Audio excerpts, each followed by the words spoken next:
Et bienvenue aussi à tous les chercheurs. Je vois connecter M. Ahmed Skounti, M. Mohamed Eid Hamza.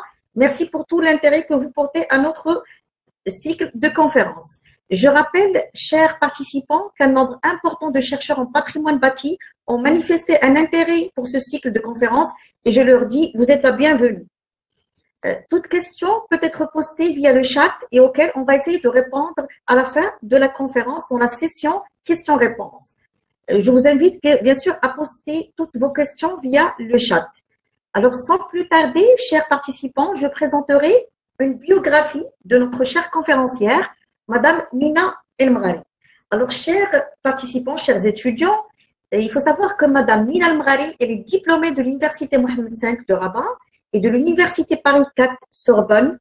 Elle est titulaire d'un doctorat d'État en histoire en 2004 de l'Université Mohamed V avec un titre de thèse, la ville de Mogador Essaouira, histoire et archéologie monumentale.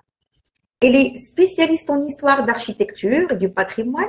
Madame Mina El-Mrari enseigne et a enseigné dans différents établissements d'enseignement supérieur, à la Faculté des Lettres et des Sciences humaines de Rabat, à laquelle elle est affiliée depuis 1987. Elle a également assuré des cours à l'Institut des sciences de l'archéologie et du patrimoine de Rabat. Elle a enseigné également à l'École nationale d'architecture de Rabat et elle est actuellement enseignante-chercheur à l'Institut universitaire de recherche scientifique qui dépend de l'Université Mohamed V de Rabat. Madame Mina El-Mrari a occupé également le poste de secrétaire générale de la Commission nationale marocaine de l'UNESCO entre 2005 et 2010. Elle est membre du conseil exécutif de ICOMOS International, le conseil international des sites et des monuments historiques, entre 2010 et 2013. Elle est aussi membre du conseil de la Fondation des Trois Cultures depuis 2015. Elle est membre du comité scientifique Beit Dakira à Essaouira. Elle est aussi présidente du comité patrimoine à l'association Essaouira Mogador. Elle s'active aussi également au sein de plusieurs comités et instances scientifiques aussi bien nationaux qu'internationaux. L'engagement de Madame El-Mrari pour le patrimoine matériel et immatériel du Maroc en général et de la ville d'Essaouira en particulier a été couronné de succès comme en témoigne le nombre de prix et de distinctions qu'elle a eu. Elle a eu le prix du livre Maroc en 2006, le trophée des femmes exceptionnelles de 2012 par le réseau des femmes mentoriles, honorée par son excellence Cheikh Sultan Mohamed, émir en Émirats arabes unis, en tant que membre honorifique du prix patrimoine immatériel. Elle est aussi nommée personnalité de l'année de la région Essaouira en 2018 et 2019. Bien sûr, un parcours scientifique riche et bravo Madame Mina et bienvenue parmi nous. Donc, sans plus tarder, après cette biographie de Madame El-Mrari, je vais lui céder la parole pour qu'elle puisse commencer sa conférence. À vous la parole, Madame Mina. Alors, activez le micro, s'il vous plaît, Madame Mina. Essayez d'activer le micro. C'est bon. Je suis ravie, en fait, de participer avec vous, de partager avec vous aussi un de mes soucis, si je peux dire, c'est-à-dire, en fait, comment prendre soin et comment gérer au mieux les patrimoines de notre pays. On le fait déjà, mais je pense qu'il y a encore des choses à faire, il y a encore des efforts à fournir. C'est dans ce sens-là que j'ai donné ce titre à ma présentation, Mogador Essaouira, un patrimoine universel à repenser. Et repenser veut dire en fait penser de nouveau. Et pourquoi? Parce qu'en fait, ce patrimoine, il y a eu des personnes qui ont déjà pensé, qui l'ont fabriqué, qui l'ont fait, qui l'ont patrimonialisé. Donc, en fait, on devrait repenser un petit peu et penser de nouveau qu'est-ce qu'on a fait de bien et qu'est-ce qu'on n'a pas fait pour une meilleure prise ou pour une meilleure gestion et conservation de ce patrimoine ou de ces patrimoines. Donc, merci déjà à votre école parce que Je sais que vous faites beaucoup dans cette école, que vous faites, et je voudrais vous féliciter, et que vous avez fait en fait de cette école un lieu de dialogue, de savoir et de bonnes pratiques aussi. Et je tiens à le souligner. Je voudrais donc commencer ma diaporama par cette photo de la Médina d'Essaouira encerclée dans ses murailles. Je ne vous apprends pas quelque chose de nouveau, mais la ville aujourd'hui vit à un rythme d'un grand projet royal en vue de sa réhabilitation et de mise en valeur de l'ancienne Médina d'Essaouira 2019-2023, la même Médina qui a été classée patrimoine mondial en 2001. Alors,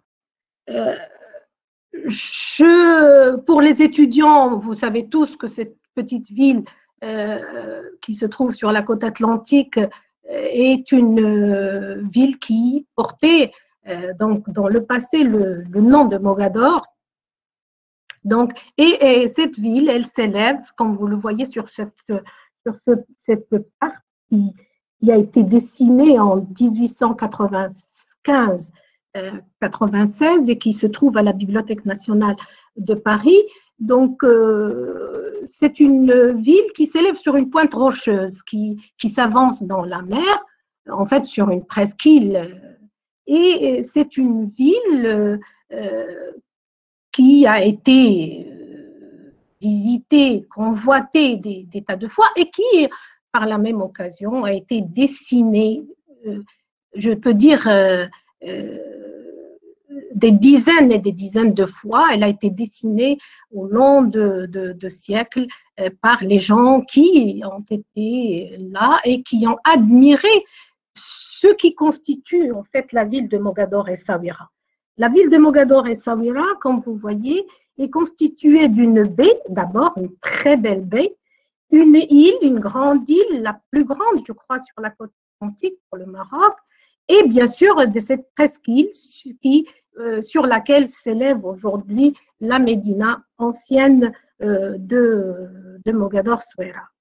Alors, Mogador Souaira a connu une histoire très longue, une belle histoire, une série d'additions, de cultures, de civilisations, de convergence aussi de différents groupes, et je cite Amazirs, judaïques, chrétiens, musulmans, africains.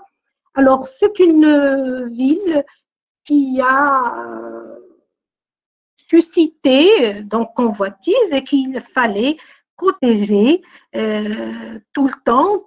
Et quand on fait une visite dans les sources et pour voir un petit peu les noms qu'elle a portés, on trouve toujours la même signification, c'est-à-dire Mogadir, Mogador, Mogadir, en amazir, Datul Jidar, celle qui est entourée d'une muraille, ou la petite muraille en arabe, Souira, en signe, comme elle est écrite dans les documents du Mkhzen. Alors, cette grande île est importante, comme vous la voyez, très importante en termes d'abord superficie, et puis c'est une île aussi qui réunit à la fois vestiges archéologiques de différentes civilisations et aussi une faune importante. Donc, alors, on voit ce qu'on appelle une prison qui a joué le rôle de Hijr Sihi, c'est-à-dire, comment dire, c'est comment en français, j'ai oublié le nom, mais c'est un endroit où on mettait les voyageurs qui revenaient de la Mecque pour voir, et puis on mettait aussi les gens malades en temps de pandémie, puisqu'on est en pleine pandémie. Donc, cette prison-là, ou ce Hijr Sihi, et aussi entourait cette île de bastions de protection, bastions, et aussi d'une mosquée bastion. En fait, une mosquée assez atypique quand on fait l'analyse de son plan, de de ces couvertures. En fait, c'est un bastion qui a été transformé à un moment donné en mosquée et la tour ou le minaret a joué donc un rôle important de tout un système défensif de la ville d'Essaouira constitué de tours. Alors, cette île a été dessinée, comme je vous dis, elle a impressionné. D'ailleurs, si vous voyez ces dessins qui sont du XVIe siècle jusqu'au XVIIIe, je commence par celui-là et puis celui-là. Bon, ces deux-là, vous voyez que l'île a été dessinée pour montrer en fait l'importance de cette île.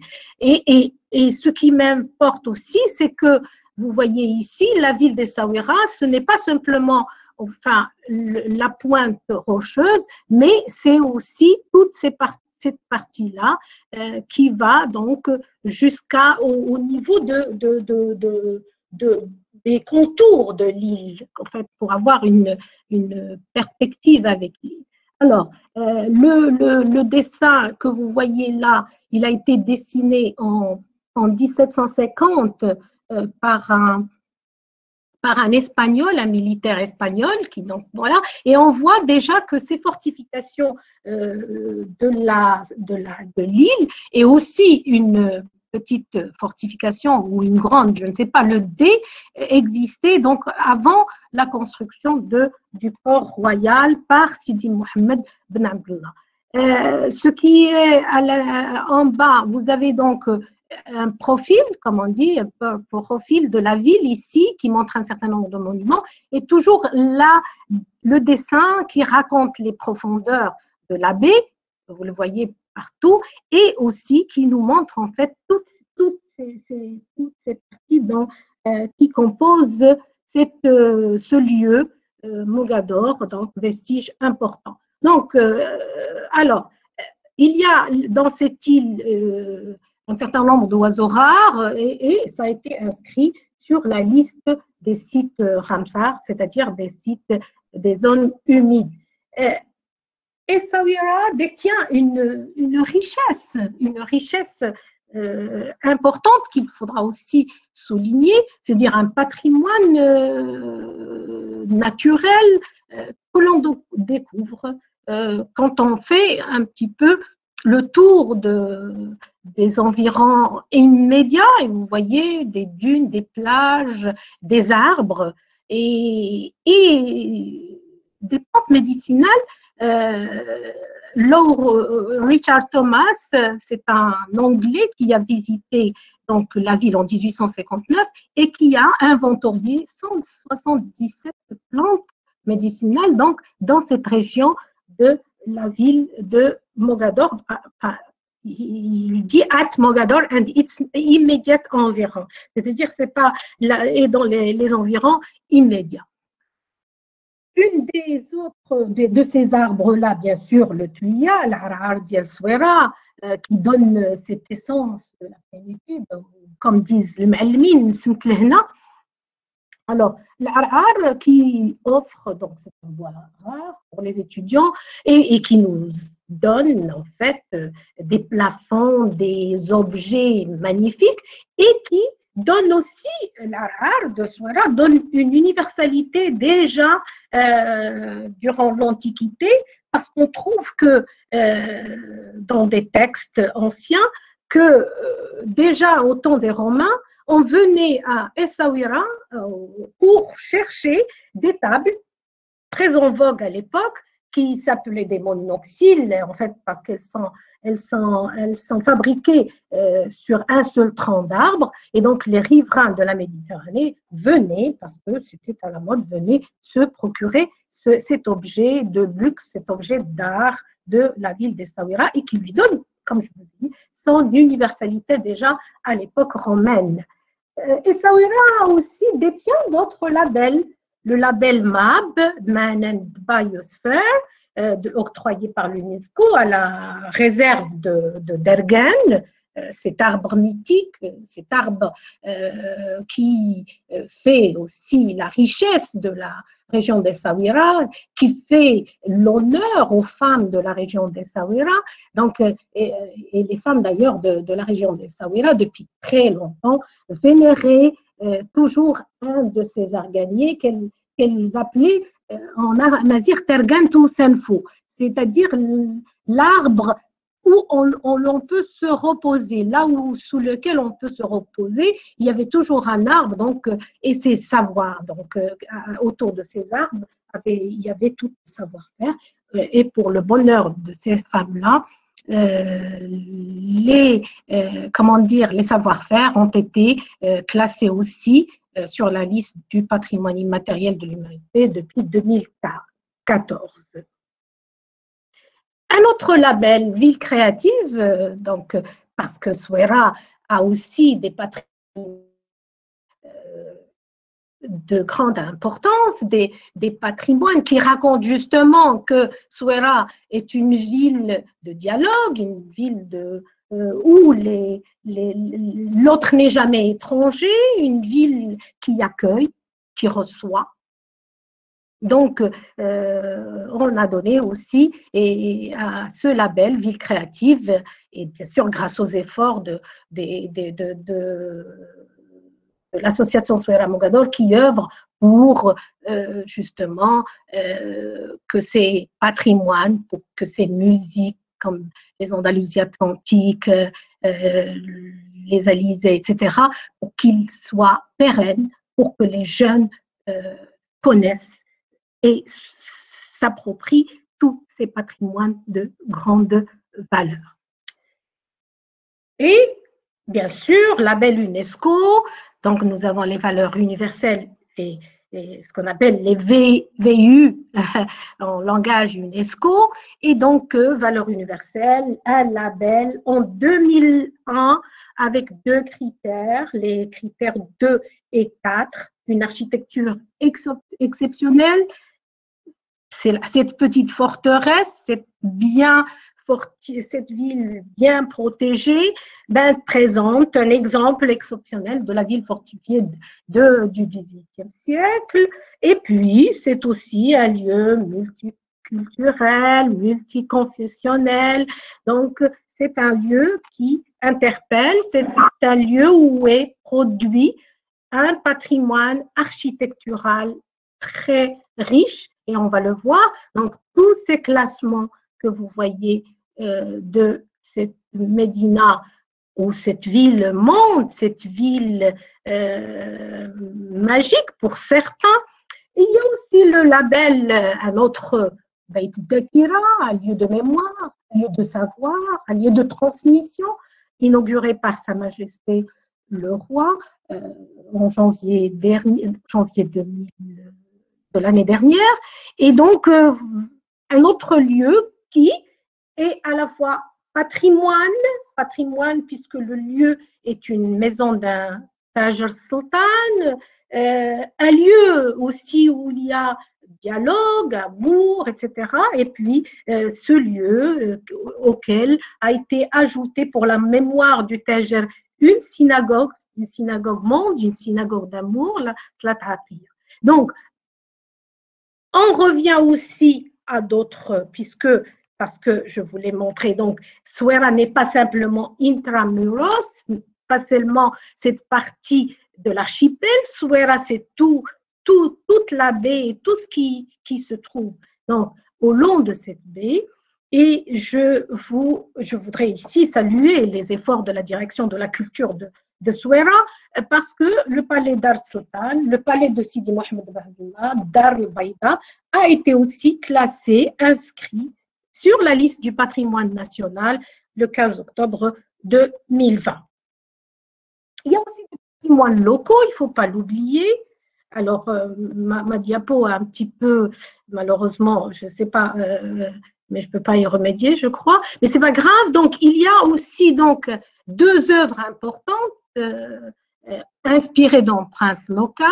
Alors, je voudrais ici vous montrer cette œuvre en l'arabe qui reproduit un vestige d'une porte makhzanienne dans la Médina de Souera, et c'est une œuvre qui, donc dans cette porte, est inscrite la carte du Maroc, et on me dit donc sur place qu'elle a été produite par un certain Al-Khdar, je ne sais pas si c'est Boujma Al-Khdar ou un de ses frères. En tout cas, cette œuvre inspirée d'un patrimoine architectural local, et une autre œuvre, celle de Hussein Miloudi, qui accueille le visiteur quand il vient à Souera, une Barakat Mohammed, une sculpture Barakat Mohammed. Malheureusement, elle a bougé, donc ma diapositive, je ne sais pas comment elle a bougé, elle est là, mais elle est inspirée de cette petite pierre carrée qui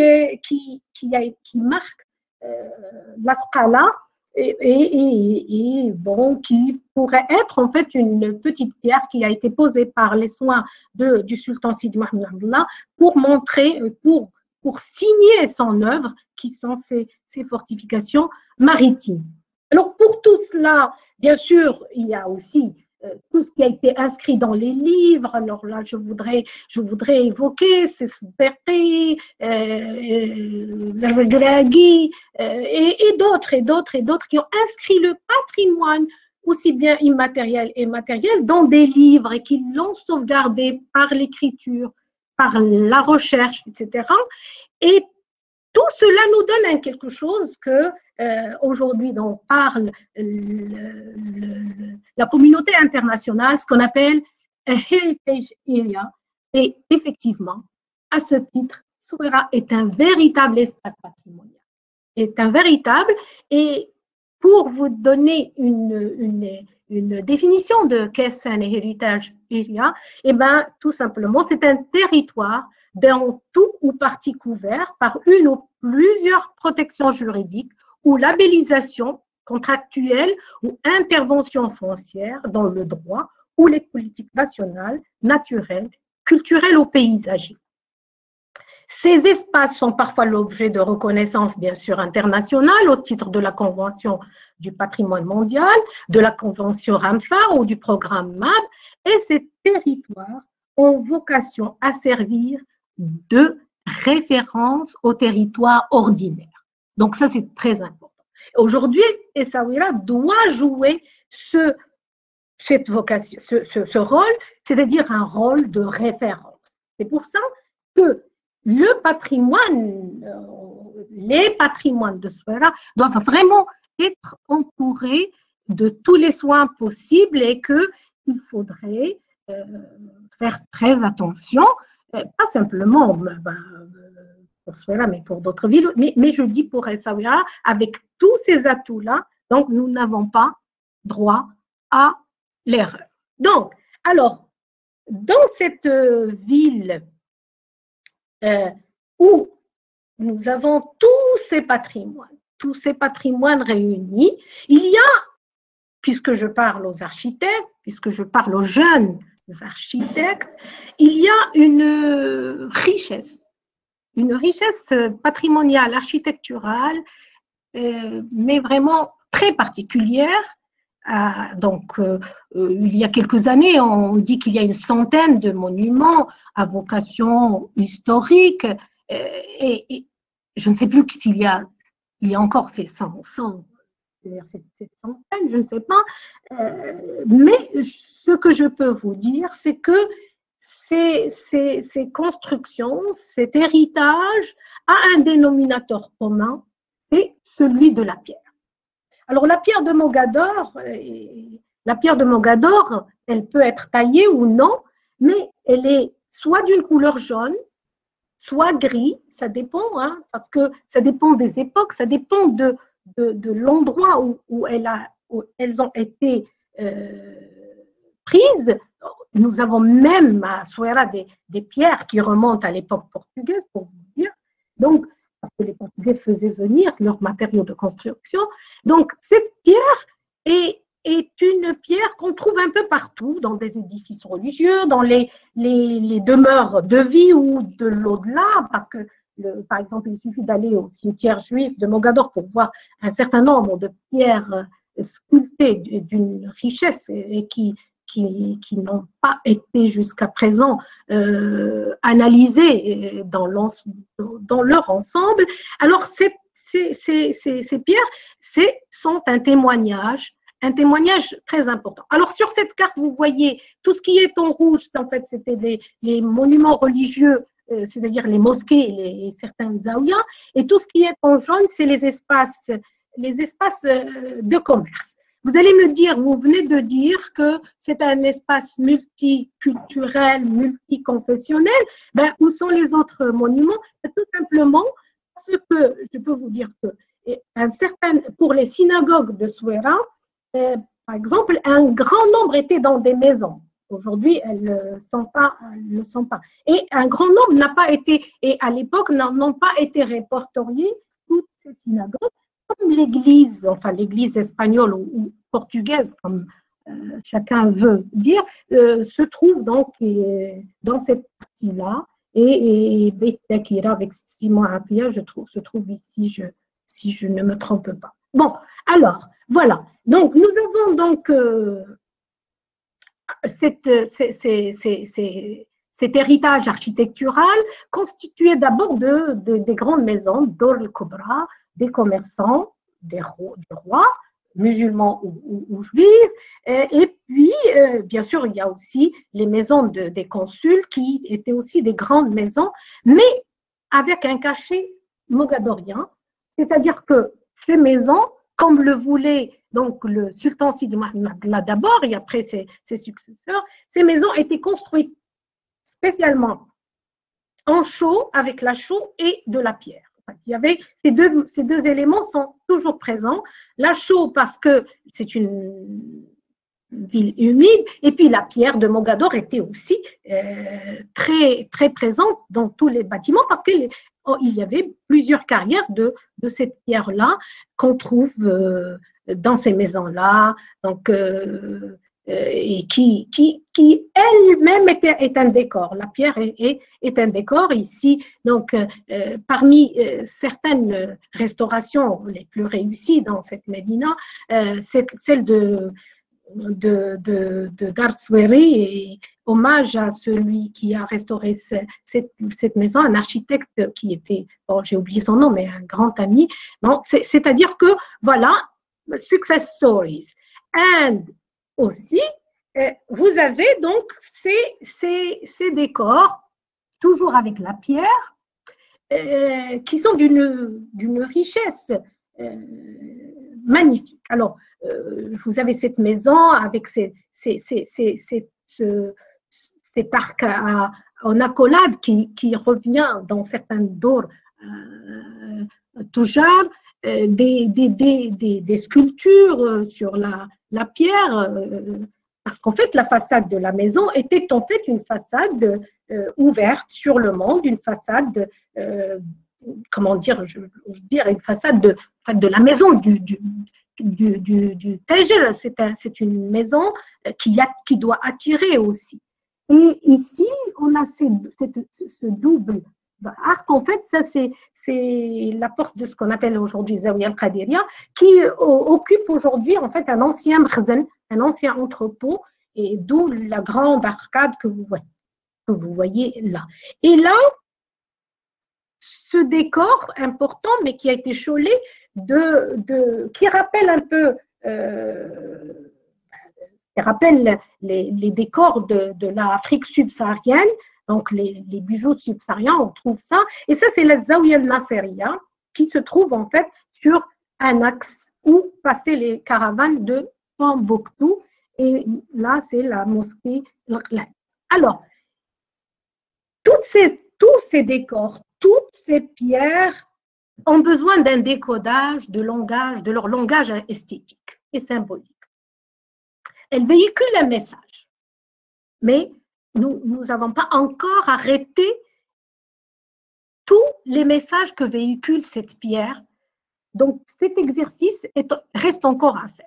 Alors, par exemple, ici, juste pour vous montrer, c'est le Bab el-Menzeh, et on voit donc ces pierres, comment elles sont posées, là, et sur le balcon de Menzeh, et aussi sur la mosquée Sidi Youssef bin Ali. Donc, on voit qu'en fait, Ces pierres se trouvent sur certaines commandes architecturales de taille, je peux dire officielle. Okay, on le trouve aussi sur certaines. Alors, toujours, donc, c'est ce langage à décoder. On a une richesse qui mérite d'être inventoriée, dessinée. Et puis, il y a quelque chose il y a une trame, il y a un souci. Vous savez, je parle aux jeunes architectes. L'architecture, elle part de l'esprit, enfin la forme architecturale, elle part d'un esprit, donc de l'esprit à la forme. Et puis, bon, par exemple, pour moi, mon exercice, c'est plutôt de la forme à l'esprit. J'essaie de comprendre comment est constituée cette bâtisse, comment elle est agencée, pourquoi elle est agencée, pourquoi elle a un plan carré, un plan rectangulaire. Alors, qu'on voit ici, vous avez ici la maison, enfin le siège du consulat danois. C'est un dessin qui a été relevé par Mustafa Habibi, ça fait longtemps, je crois les années 90, mais on voit cette trame, hein, qui est donc les diagonales et puis le carré qui revient en force aussi ici Dar Sultan Mehdouma. Ici, c'est un dessin de l'architecte Fen qui a eu l'amabilité de me donner ce dessin, enfin, de me passer. Et puis, donc, ce dessin de la mosquée Sidi Youssef, qui aussi, bon, un carré, presque carré, ça c'est un relevé que j'ai fait bon, lors de mon travail sur les monuments de Souer. Donc, alors, et puis cette porte, Bab el-Marsa aussi, donc la façade aussi qui nous donne aussi ce carré qui répète. Donc, il y a donc urgence de comprendre cette organisation spatiale. Est-ce qu'il y a quelque chose derrière cette organisation spatiale? Il y a aussi urgence de faire tout un inventaire de tous ces décors, pas simplement par la photo. Moi, j'ai des photos, des centaines et des centaines. C'est par le dessin, et peut-être que s'il y a des jeunes qui écoutent, pourraient peut-être venir avec des calques, reprendre tous ces dessins afin de les comprendre, de les sauvegarder. Il en est de même pour les inscriptions, les écritures, les inscriptions sur les monuments qui, en fait, racontent les étapes de la construction de la ville, qui est d'ailleurs différents styles d'écriture, différents styles aussi de support. Tout ça raconte en fait qu'il y a plusieurs étapes, plusieurs dates, et ces inscriptions aussi doivent être sauvegardées, relevées dans la règle de l'art. Sauvegarder parce que à un moment ou l'autre, il y aura la disparition d'indices architecturaux uniques. Sur cette photo, en fait, je ne sais pas ce qui est passé à ma diaporama, mais sur cette photo, il y avait une autre photo où je montre la disparition de cette petite colonne magnifique et cette baie géminée, cette baie avec deux arcatures, avec lambrequin. Généralement, le lambrequin dans l'architecture du Maroc, c'est l'endroit le plus noble qui est marqué par ce genre d'arcature. Et ces deux arcades marquent en fait une sria d'une maison d'un Taj al-Sultan et qui se trouve ici sur la rue ou le Kous d'Eldar Deb, là où on frappait la monnaie. C'est-à-dire que c'est n'importe qui a habité dans cette maison, et c'est un signe de richesse, c'est un signe que véhicule cette arcade. C'est la même chose pour les rues couvertes. Alors, juste pour vous dire que cette rue, par exemple, est une des plus anciennes rues, on appelle ça Saba, c'est une des plus anciennes, peut-être même dans la Médina de Souera, dans l'Aqsba, une partie très, très ancienne. Cette rue, c'est la plus longue. Et moi, ce que je voudrais vous dire ici, si vous regardez la pierre, les endroits qui ne sont pas touchés par la main de l'être humain, elle reste. Donc voilà, c'est une pierre qui reste, qui résiste, qui est toujours là. Donc il y a une question à se poser. Alors, l'architecture Soueri, c'est une matière première colossale, une source de renseignement, une richesse, une multiplicité donc qui se prescrit aujourd'hui aux chercheurs, aux jeunes chercheurs, pour aller davantage pour comprendre cette architecture. Il ne s'agit pas ici, je le parle à des étudiants, il ne s'agit pas ici de reprendre ce que les autres ont dit. Je ne sais pas comment le dire en français, mais en arabe, on dit ce qu'on appelle tarakum al-ma'rifi. Tarakum al-ma'rifi, c'est-à-dire que X est arrivé à un truc, il faut que l'autre vienne ajouter, c'est ça, il faut un cumul de savoir, il ne faut pas redonner ce qui a déjà été dit, et là, il faut questionner ces architectures, il faut les questionner, et là, je vous montre ici, cette photo, c'est ce qu'on appelle Dar al-Louben, et à l'intérieur de cette maison, il y a des structures, mais vraiment qui posent question pour l'architecte, pour l'archéologue, pour l'historien, parce que on trouve en fait des matériaux anciens auxquels on a ajouté des matériaux, comme par exemple ce pilier-là, qui est double. Il y a déjà un pilier, si vous voyez un petit peu, là, on a déjà un pilier qui était carré, auquel on a ajouté donc un autre, des demi-colonnes circulaires. C'est en fait un rajout, en archéologie monumentale, c'est en fait des étapes historiques. C'est des étapes historiques qui ont besoin de réponses. Mais des réponses, alors avec, bien sûr, une méthode scientifique rigoureuse. Et c'est la même chose pour, si vous voyez ici, ça, c'est quelque chose d'extraordinaire. Donc,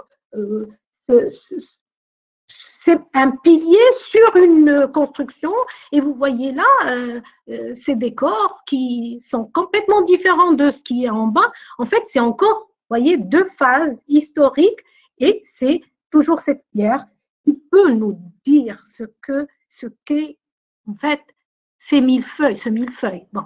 Alors, voilà, je dis la pierre résiste aux vicissitudes du temps, mais pas à celles des humains, hein. C'est pas toujours. Alors, un label UNESCO. On a un label UNESCO. Eh bien, un label UNESCO veut dire un plan de gestion rigoureux.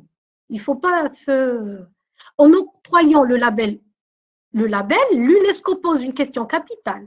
Quel plan de gestion après le classement sur la liste du patrimoine universel? Vous voyez? Parce que là, on n'a plus droit à toucher à ce patrimoine parce que d'abord, il est devenu universel. Universel, ça veut dire qu'il n'est plus à moi toute seule. Je le partage avec l'humanité, donc ni à nous tout seuls. Donc, alors, comment organiser la sauvegarde des différents patrimoines de cette ville? Comment mobiliser une expertise, non seulement une expertise, mais comment créer une expertise pour la relève? Parce que qu'est-ce qu'on peut faire après, dans 20 ans, dans 30 ans, dans 40 ans? Et comment comprendre ce qui se faisait avant, c'est-à-dire comment se réapprendre tous les savoir-faire de ceux qui nous ont légué cet héritage. Donc, il faut ressortir, à mon avis, l'arsenal juridique qui est déjà établi, parce que tout ce patrimoine a été géré depuis des années, alors je vais vous dire, depuis déjà le 19e siècle, à la Bibliothèque royale, on trouve, et là je dis un grand merci à une de mes amies, collègue Fatima Al-Issaoui, qui avait travaillé avec Abdallah Al-Aroui, avec le professeur Abdallah Al-Aroui, sur ce qu'on appelle Kananish al-Bina. Kananish al-Bina, c'est les cahiers. En fait, les cahiers, c'est le journal de la construction.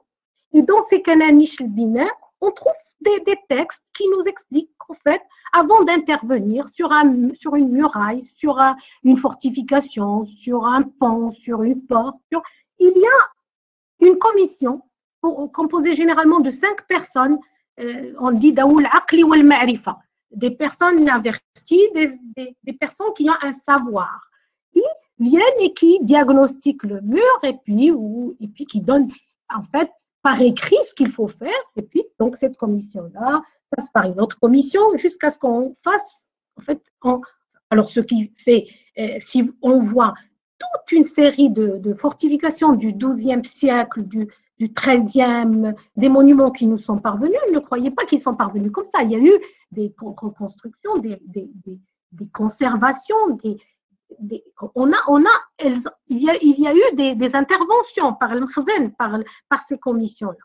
Et bien sûr, il y a un arsenal juridique, par exemple, pour le règlement municipal de Souaira, entre 1920 et qui a été revu en 98, on dit que la porte donnant sur la rue, quel que soit son usage, doit être de style local.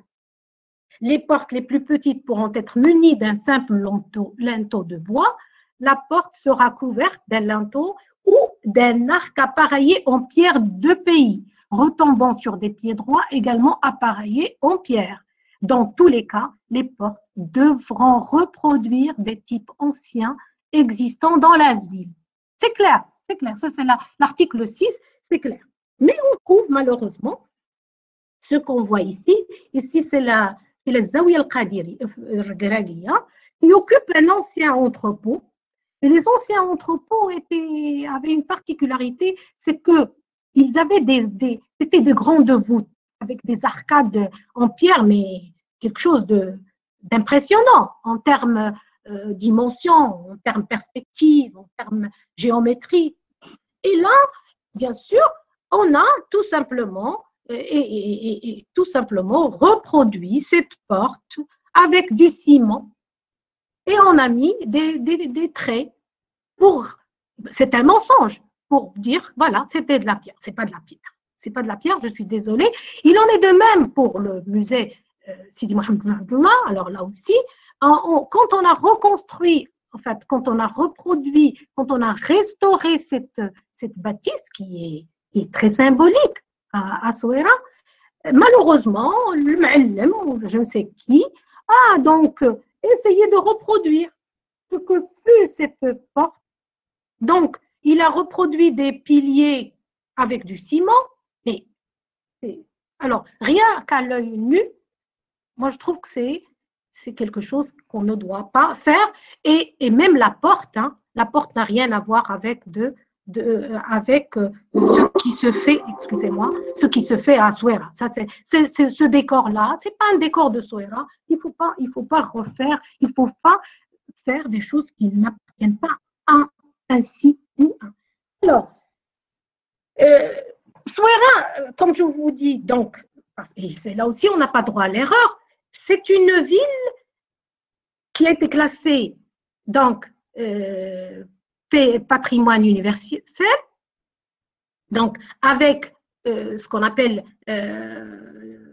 le critère 2 et 4, et ce critère-là rappelle que c'est une ville où il y a des fortifications qui impressionnent, et ça impressionne les fortifications de Souaira. Ce sont des fortifications d'une modernité, ce sont des fortifications très bien faites, ce sont des fortifications. Donc, c'est en fait un véritable musée de fortification. Et c'est ce musée de fortification, pour vous dire que ça impressionne. Le comte ici, par exemple, cette gravure, elle a été faite par un comte qui est venu à Souaira en 1861, il s'appelle le comte de Rosca.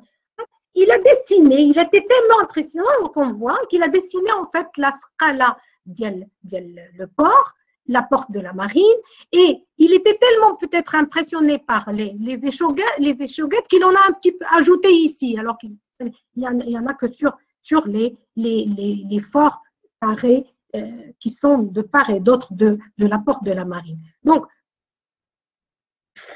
il y a des détails sur ces fortifications.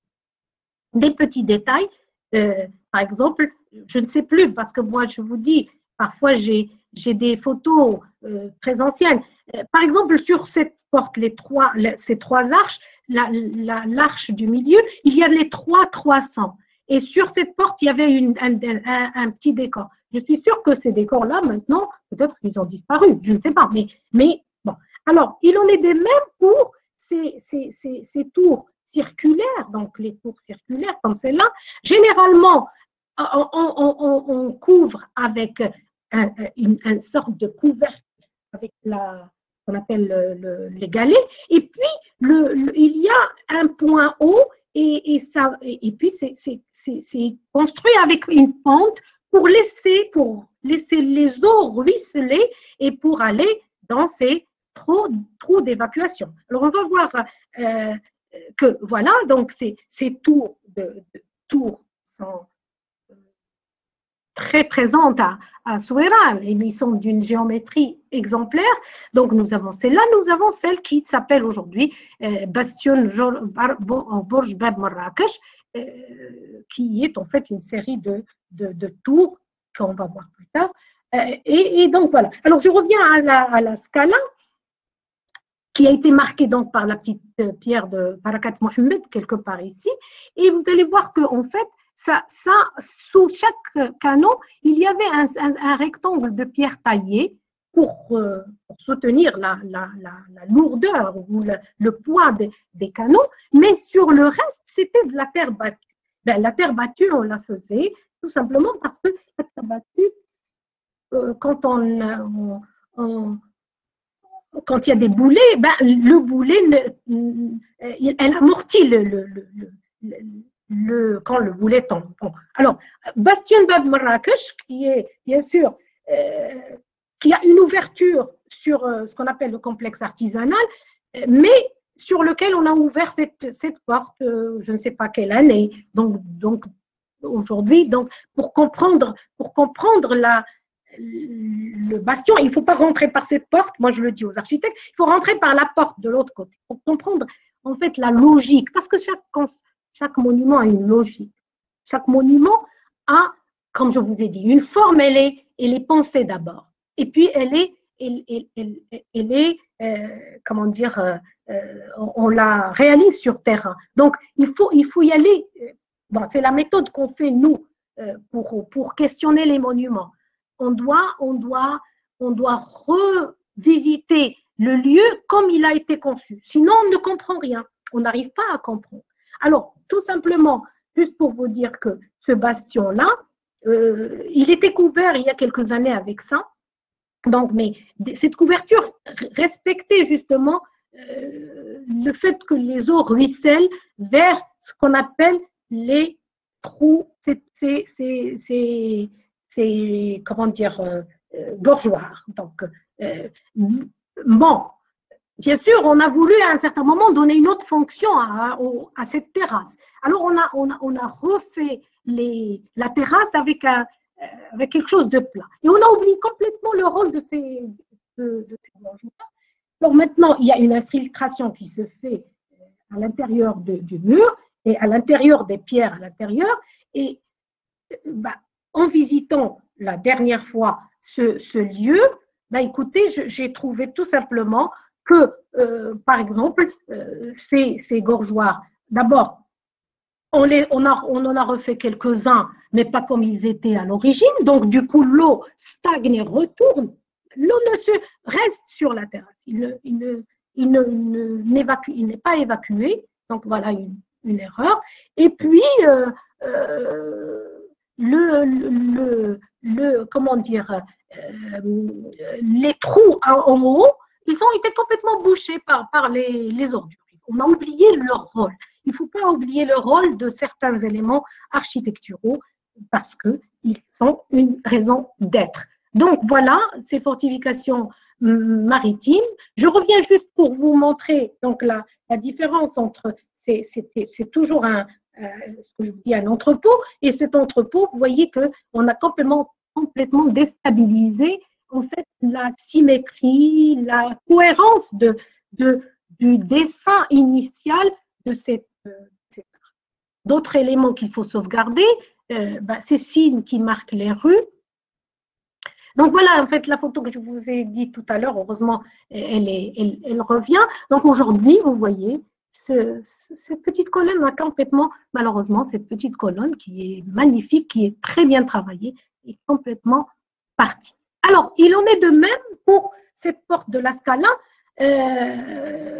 Moi, je ne fais, d'abord, je parle en toute sincérité, je ne fais de reproche à personne. Moi, je vous montre tout simplement ce qu'il faut faire et ce qu'il ne faut pas faire pour l'avenir.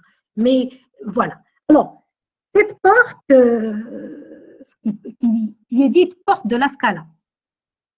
Donc, la porte de la Scala, vous voyez cette photo qui se trouve dans les archives de la direction du patrimoine et qui a été publiée par Saïd Moline, qui a eu l'intelligence de produire un certain nombre de séries de livres à un certain moment où il montrait bon, le monument, comment il était par exemple en 1912 et comment il est devenu en 1990, pour montrer un petit peu ce qui se passe.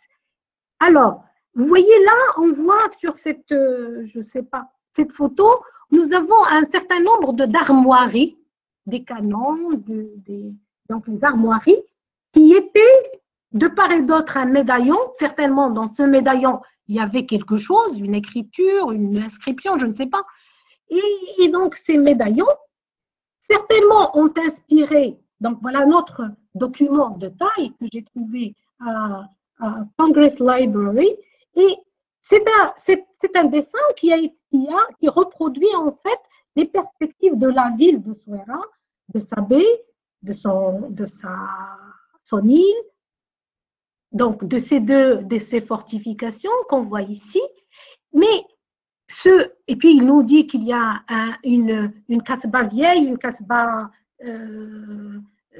tu vois, une petite kasbah, une kasbah vieille, donc voilà. Alors il a mis donc le titre de son plan donc à l'intérieur en fait de ce dessin qui reproduit exactement hein, les mêmes armoiries qu'on trouve sur cette. Et ça, c'est quelque chose quand même impressionnant. Et ce dessin, il est daté de quelques 60 ans avant. Oui, il est daté de 1700, je crois, 1747 ou quelque chose comme ça. Si je me souviens, je dois. Vous savez, ça fait longtemps que je ne l'ai pas utilisé. Mais en tout cas, il date de une dizaine d'années avant la construction du Port-Royal. Ça veut dire que cette porte, en fait, est un vestige d'une époque. Je ne sais pas laquelle, hein, franchement, mais je vous dis. Alors, ça, c'est une photo de 2000. Je pense que cette photo, je l'ai prise en 2009, je crois, oui.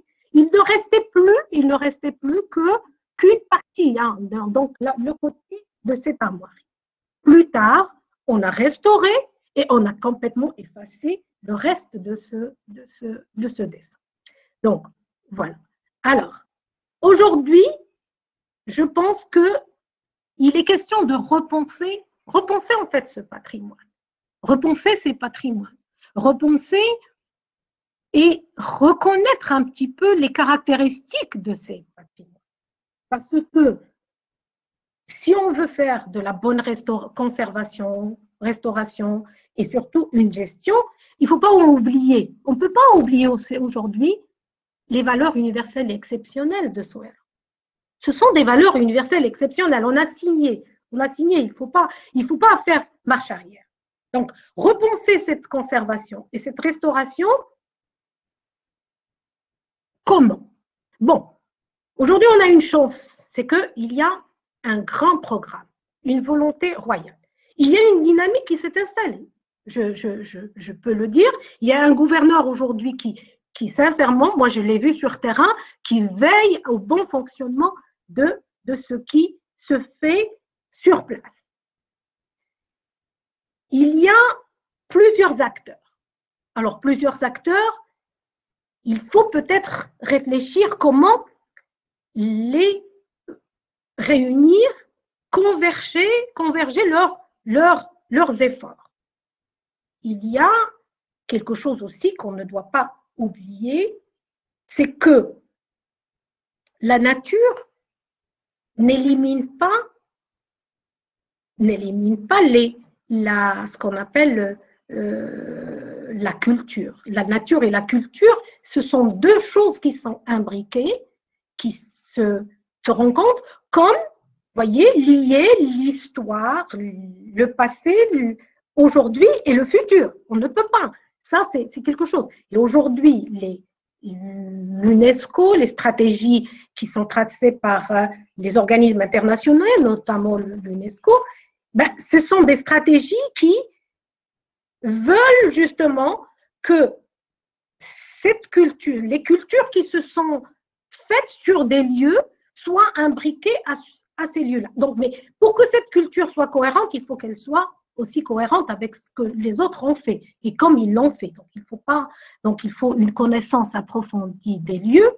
Il faut ce qu'on appelle comprendre l'esprit des lieux, sense of places. Donc, identifier, reconnaître le patrimoine pour lequel on se bat, parce que finalement, on se bat pour un patrimoine, et puis faire des liens, donc, je le répète, entre histoire, patrimoine, architecture, j'ai oublié ce mot, il faut le dire aussi, entre le passé, le présent et le futur, et faire du patrimoine, finalement, un outil éducatif informel qui encourage l'échange interculturel.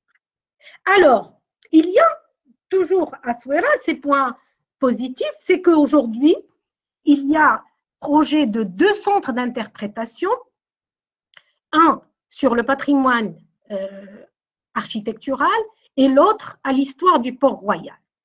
Donc, nous avons pensé, il y a des personnes, je ne suis pas la seule, mais il y a des personnes, et nous avons pensé comment faire et puis développer donc, ce patrimoine de Souera, mais le développer dans une perspective de l'UNESCO, hein, faire ce qu'on appelle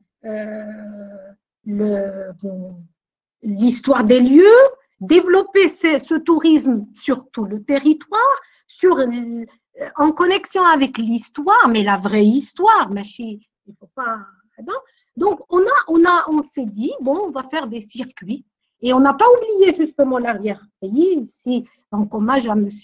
Mohsin Alaoui du tourisme, qui avait insisté sur ça, et il a raison. Donc, on n'a pas oublié l'arrière-pays, on n'a pas oublié les dunes, on n'a pas oublié le territoire de Souera. Et donc, faire des itinéraires qui racontent cette culture, cet héritage, qu'il soit architectural, immatériel, naturel, qui le raconte, et qui le raconte dans cet esprit d'une éducatif pour redécouvrir d'une façon,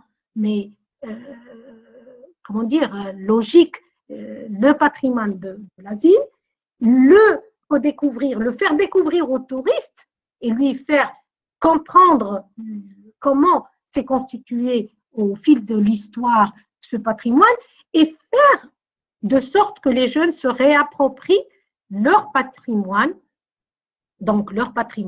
et que ce soit d'une façon aussi ludique, d'une façon, comment dire, en utilisant les médias, les médias,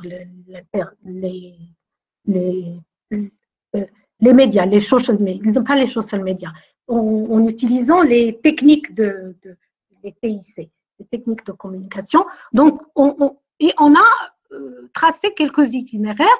Parmi, je dis juste, par exemple, un itinéraire sera celui-là qui part de Bab Marrakech jusqu'à Souq Jdid, et on l'a appelé sur les traces des caravanes de Tombouctou, et on va raconter donc en fait comment ce lieu est ponctué de lieux qui, chaque lieu raconte cette histoire de ces caravanes jusqu'à arriver à Qahout al-Raqqasa. Il y avait un café, un des premiers cafés donc qui est à Souera, du café, qu'on appelait Qahout al-Raqqasa parce qu'on y trouvait des changeurs, on y trouvait donc les gens qui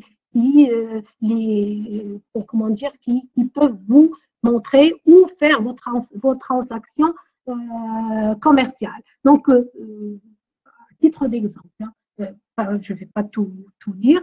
Et voilà, donc aujourd'hui, je peux juste conclure par ça. Donc, je dis, le patrimoine de Mogador et Essaouira mérite plus que jamais d'être assimilé, conservé et mis en valeur, tout en saluant tous les efforts louables qui respectent le caractère patrimonial, souvent considéré à tort comme un obstacle au développement. Il conviendrait de rappeler, avant toute intervention, les patrimoines sont des trésors qui doivent être entourés de toutes les attentions, de tous les soins possibles. Ils doivent être respectés, préservés, transmis tels qu'ils nous ont été légués et je vous remercie de votre attention.